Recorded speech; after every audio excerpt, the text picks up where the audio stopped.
هذه التهنئة من الفنان سعد المنتصر والفنان أحمد غازي والشاعر علي أبو هويدة إلى فخامة العريس الغالي مجلي مجيب الرحمن غنيم بمناسبة زفافه الميمون، فألف ألف مبروك.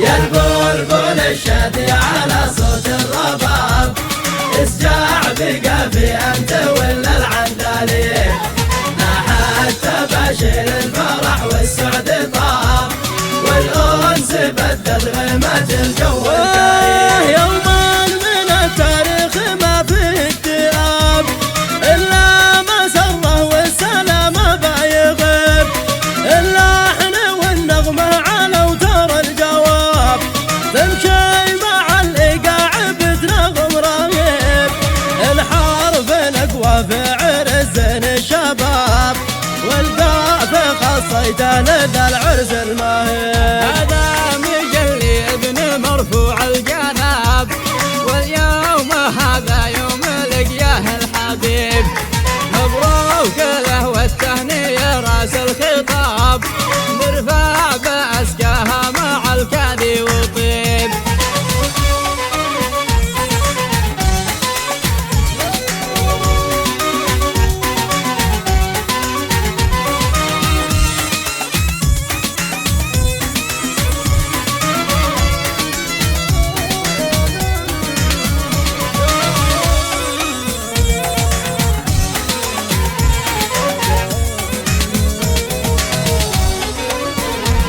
يا البلبل الشادي على صوت الرباب، اسجع بقافي انت ولا العندالي، ناحت تباشر الفرح والسعد طاب، والانس بدد غيمة الجو الكريم. وباقت الريحان واغصان الشذاب، والورد من بستان وادنا الخصيب، جابا مجلي والعسل بنت اندباب، ولوز خولاني مع ثمن زبيب، يهنا حجاب الله في عرسه حجاب، على دمه واسمه من اعيان الغريب. زف التهاني يا بريد الوساب، من منزل إلى منزل الشاعر مجيب، بيت العرس ذي فيه طاب الانسطاب،